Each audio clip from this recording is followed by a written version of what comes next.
Coming up on Headline Humboldt, last week KEET-TV attended Contact in the Desert in Indian Wells and toured Palm Springs' world-famous wind farm facility. We'll have the highlights. Also, we sit down with directors Laura Muñoz and Samantha Williams-Gray from the 5th and D Street Theater production of Wusatoumuduk to talk about their new multicultural stage reading set to be performed this weekend for free. Coming up now on Headline Humboldt.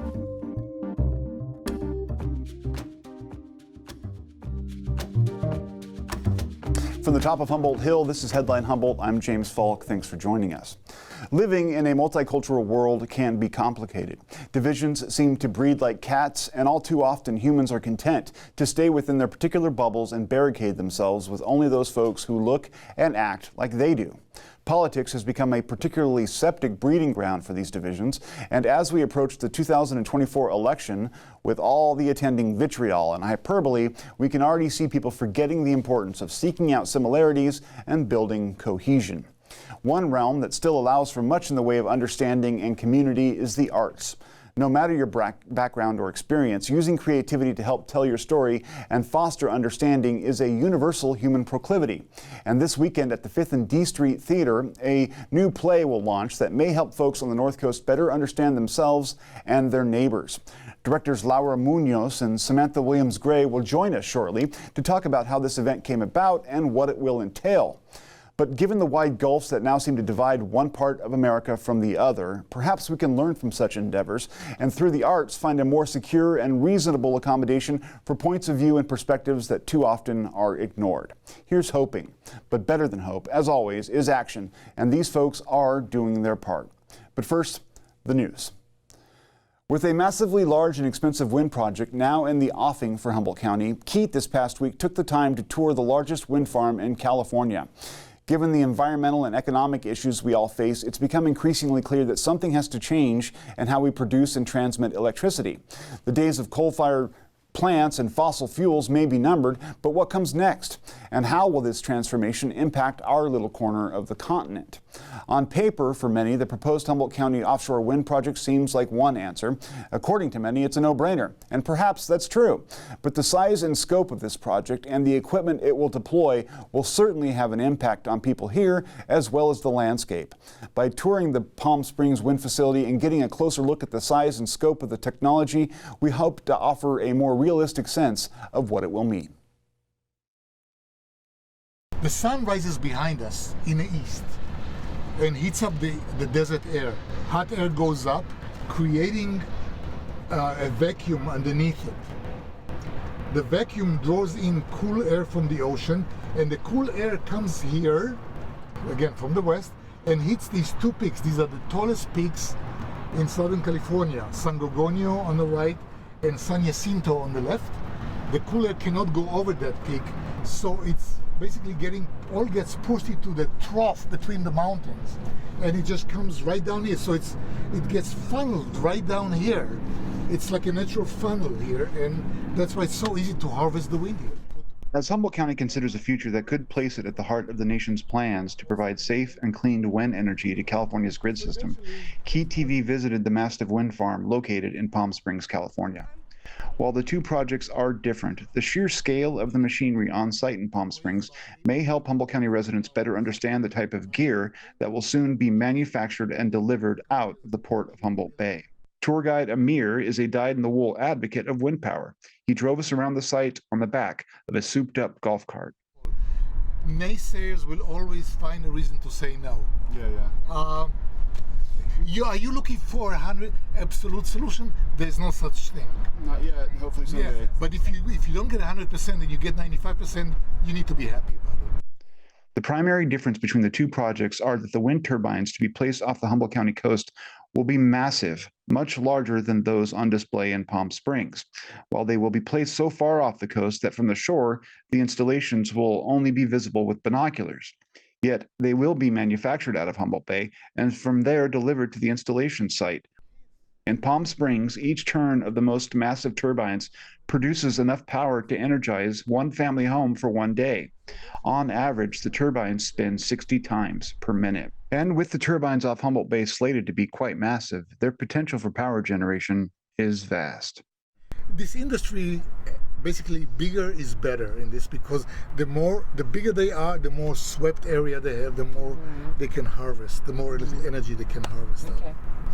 One claim made by critics of the Palm Springs operations complained that during peak hours, the facility runs on natural gas. That use of fossil fuels, say critics, make it just another dirty source of power. Yet recent and ongoing improvements to the site, innovations that could well be duplicated in Humboldt County, will add a state-of-the-art battery that will store excess power from the site that otherwise goes wasted. Soon, the battery will replace the natural gas facility as a means of peak hour insurance for the production of power.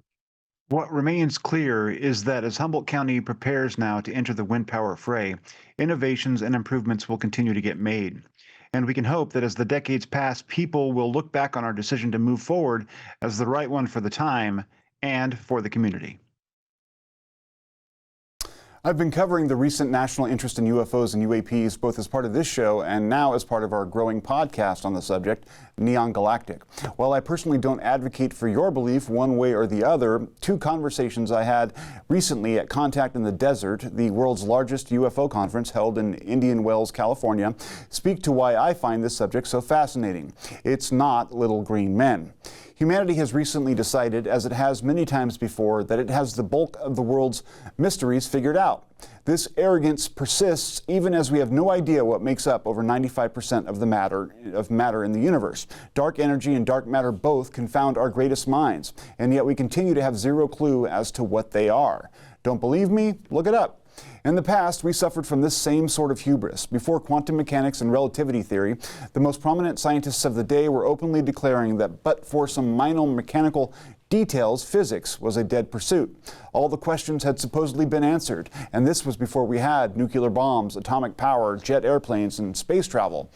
Like it or not, we are a species that has evolved to perceive and understand only a small fraction of the surrounding spectrums of light and sound, meaning that most of what goes on in nature is absolutely hidden from us. Couple these facts with the realization that thousands of reliable witnesses over many decades, including pilots, soldiers, scientists, and academics, among others, have reported seeing strange things in the skies that defy conventional explanation, and you've got me hooked. The answers aren't clear, but the questions are certainly worth asking. Anthony Peake, British author and researcher, told me at Contact in the Desert that humanity's arrogance has become a barrier to open-minded research. I agree. I think there is such a degree of hubris at the moment in terms of the scientific field and the world of materialist reductionism. I readily argue and readily accept that materialist reductionism as a model of understanding the world is brilliant. You know, you take something apart, you find something like a car engine, you don't know what it is, you take it apart, and by taking it apart into the pieces, you can put them back together again, and you can then decide what the object is. And that works. But you can't do that for things like consciousness. You know, in 1995, young philosopher David Chalmers stands up at the University of Arizona and turns around and said that we have the soft problem of science, which is understanding how the brain functions mechanically and mechanistically, how the neurons work, how the neurotransmitters work, and what parts of the brain do what. But then you have what he called the hard problem, which is how within your brain effectively atoms reacting in electrical fields creates a sense of awareness, a sense of self, memories, hopes, dreams, that we're not even at first base at. So what we're doing is we're reducing the brain down, and by reducing it, we discover we can't reduce the brain like we can reduce a car engine.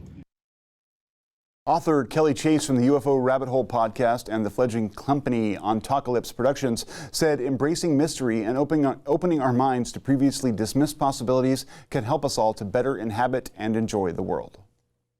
That we need to stop waiting for permission from someone else or from Washington or from certain scientists or something like that, or legacy institutions to tell us that we're allowed to explore this. And that's happening. I think that that's probably the most exciting thing, is that it's happening. There is a massive grassroots movement going on right now, and that it is exploding exponentially from what I can tell. That there is a ripple effect from all of this, the work that we do, and the people who are brave enough to start telling their own stories and to start having these conversations with their family and friends. I've been nothing but inspired by how powerful this is, and that when it touches people, it transforms their lives. and that seems to be just something that grows, because like I said before, I think this is a really natural part of what it means to be human, and that the state of our culture right now and the status quo is very unnatural. And we've all mistaken it for reality or just the way that things are, but it's not the way that things are, and it's not the way that we are. And so I'm really inspired by what's happening, and when I think about what could continue to happen and what I'm certain will continue to happen over the coming years and decades, I feel like there is this really heavy feeling in our country in particular, and I think around the world, that like things are just bad and they're gonna just keep getting worse. Yeah, so something fundamental has to change. Right, but I don't have that feeling anymore after working in this community. I think that we have enormous reason to be hopeful, and that humanity is in right now the process of coming to its own rescue, and I have a lot of optimism that can happen. To catch the rest of these interviews and more, including an hour-long conversation with writer and experiencer Whitley Strieber, author of Communion, visit our YouTube podcast, Neon Galactic. Joining us now in studio are directors Laura Muñoz and Samantha Williams-Gray from the 5th and D Street Theater production of Wusatoumuduk to talk about their recent collaboration. Thanks for joining us. Thank you for having us. First, I want to make sure I didn't strangle that too bad. Was that close? Wusatoumuduk. Yes. Okay, cool. Yes. Which is We Make It Burn. We Make It Burn. Okay. So now we have a thing going on, and there's a flyer here, and it has We Make It Burn right on there, so it's an easy translation. Now this is a staged reading, not necessarily a fully produced play. So can you first start by, Laura, we'll start with you, telling us what that means so people can be prepared when they go in. Yes, so we're in the process of writing the script. We've had 3 main writers, Marnie Atkins, Michelle Hernandez, Zuzka Zapata, with collaboration from Kate, what's her last name? Droz, and Maggie Peters, and Solomon Everda. Okay. And we're putting the script on its feet for this reading, and with an audience, we'll see what the feedback is, what works, what doesn't. So it is a live script right now, and instead of just sitting and just reading the thing, we have a little bit of blocking and a little bit of theatricality with it. Yeah. In fact, because we have live actors and we have shadow puppets. And we have I love that. This sounds so exciting. I know. Yeah. And an animation at this point is just animatics, because they're in the process of finishing. Can you explain what animatics is? I'm not sure. It is the skeleton of the animation, so we'll see the very first seedlings of that. Okay, cool. Like the cells and stuff as they sort of develop, or? Yeah, well, we'll have on Saturday and Sunday we'll just have that. Okay. And then hopefully on phase 2, on phase 2, we will have the animations. Yeah. So now can we start, Samantha, with how this came to be and what you think is important about this particular production? As far as I am aware, this project was a collaboration between, I think, the North Coast Repertory Theater and the Wiyot Tribe. Yeah. And I was not involved in that aspect of applying for grants and stuff, and I believe it's also a part of the Creative Corps of California. Yeah, and grants. The Upstate Creative Corps and the California Arts Council apparently gave grants for it, right? Yeah. So it's this brainchild, and this is the first phase where we're bringing it to the public and trying to get their feedback.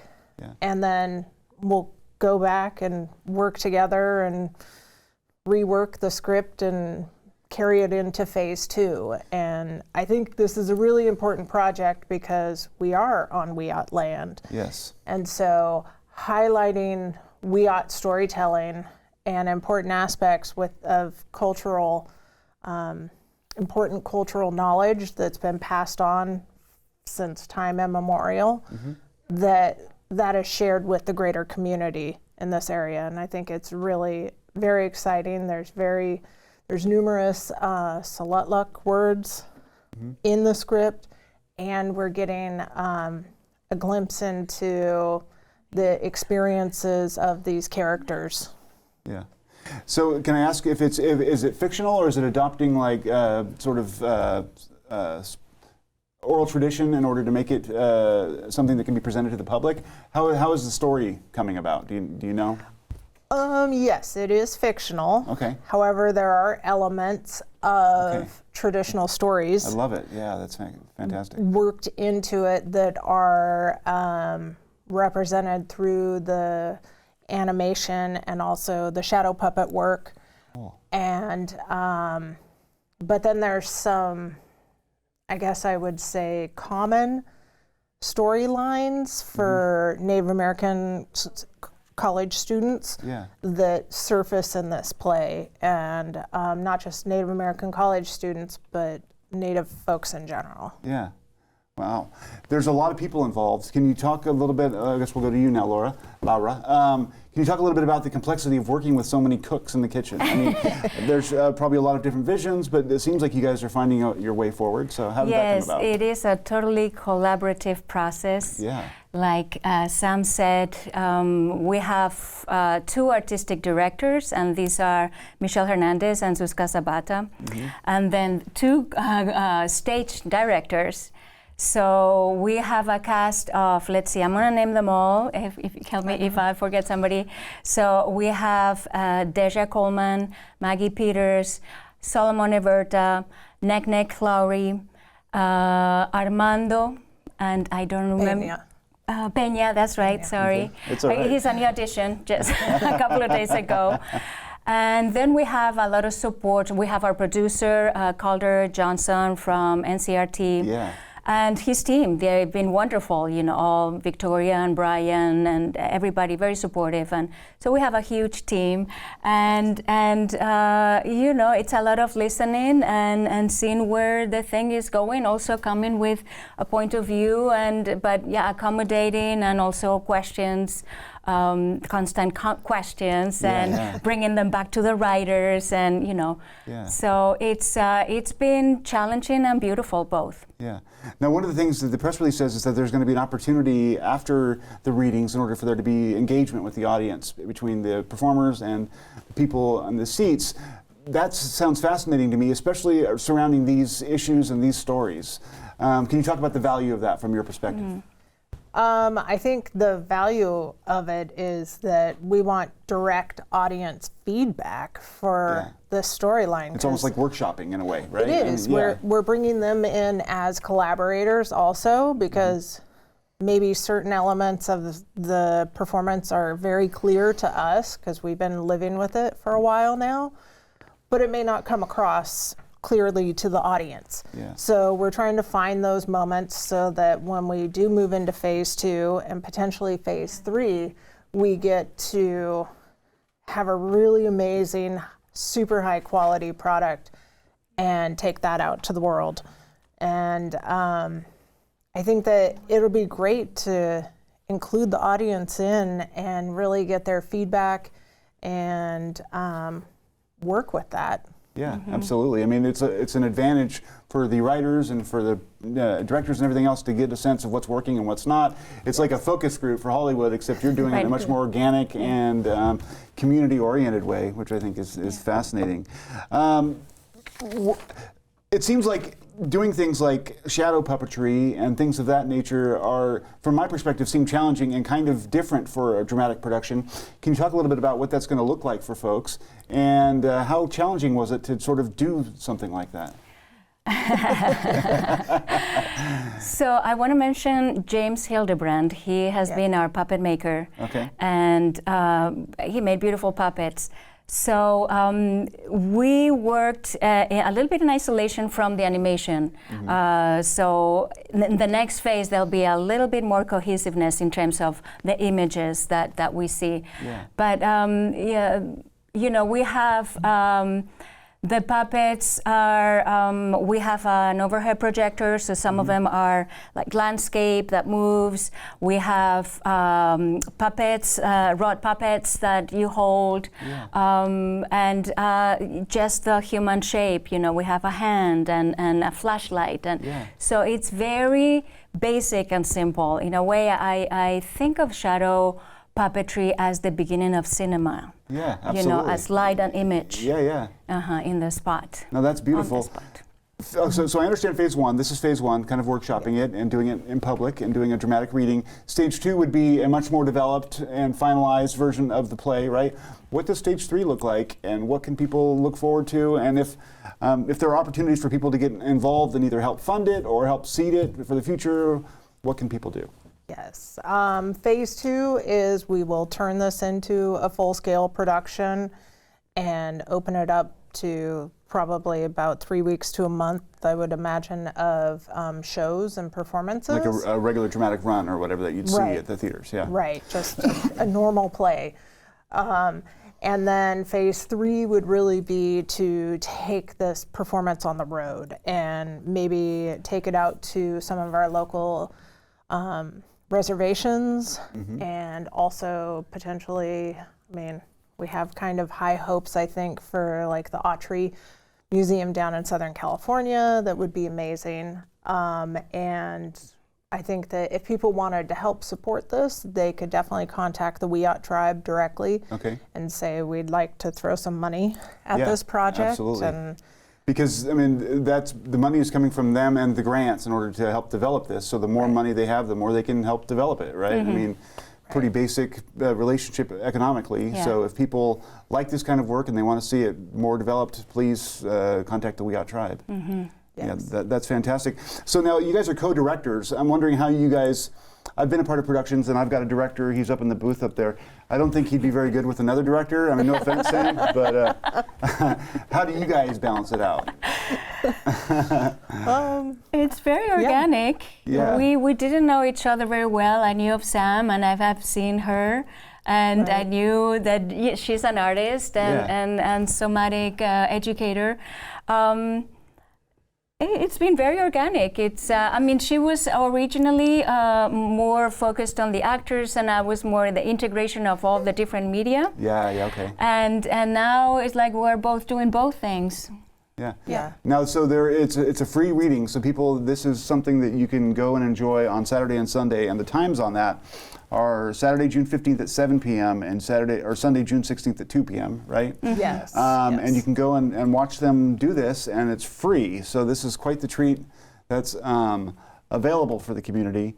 And I'm just tickled pink by this whole idea. It seems like it almost seems like a dramatic collage, kind of. I mean, but it's telling and multiple stories too, right? I mean, like, is it one overarching story or is it a series of vignettes? How would you describe it? There is. Yeah, it's one overarching story that's really following our main character, Lou, who is struggling with trying to bring traditional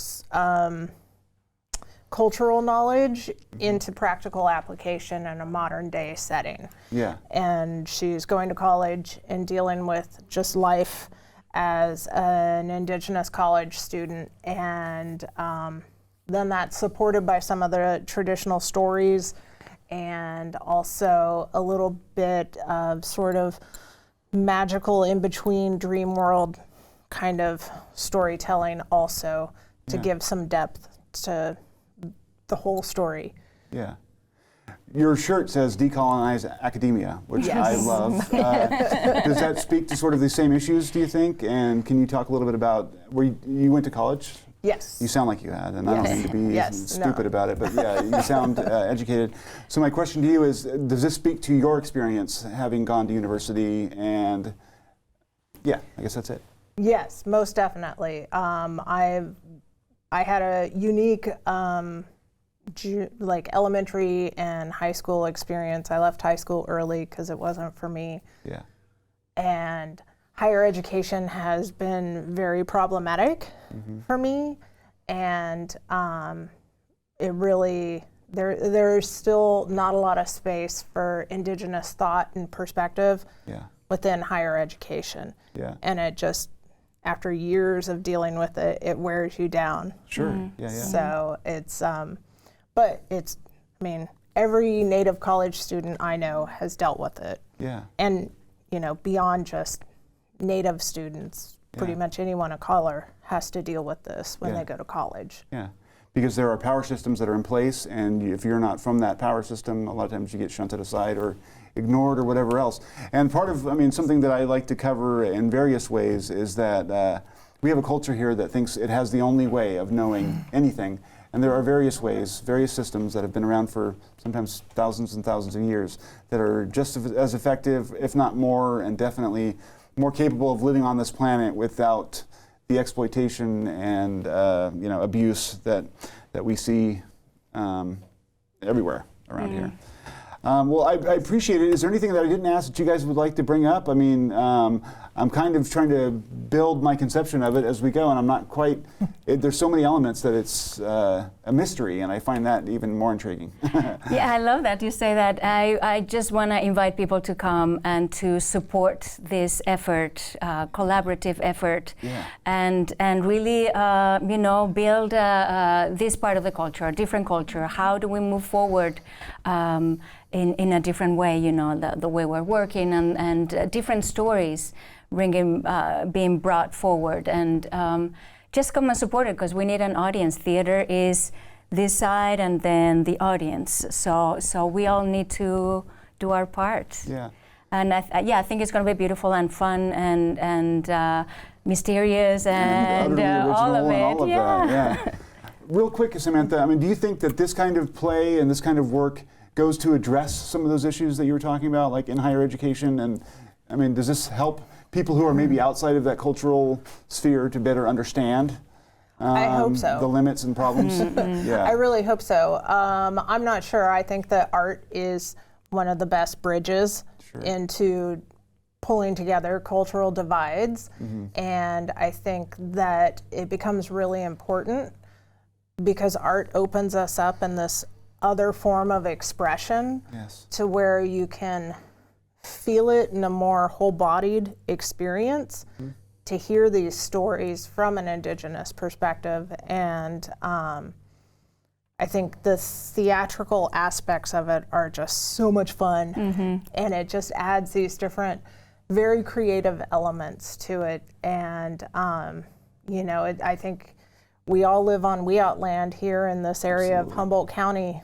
So it's one way that you can learn about and honor the history and the knowledge that the Wiyot people have, and that they're working hard to get back the knowledge that they lost.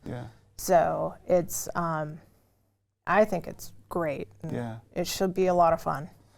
Well, I absolutely encourage people to get out and check it out. Once again, Saturday, June 15th at 7 p.m. and Sunday, June 16th at 2 p.m. It's at 305th Street in Eureka. That's the former NCRT building, now the 5th Street Theater. So thank you guys for coming on the show, and congratulations. Thank you. Thank you. That's all we got for this week. Thanks for joining us. Stay tuned, stay informed.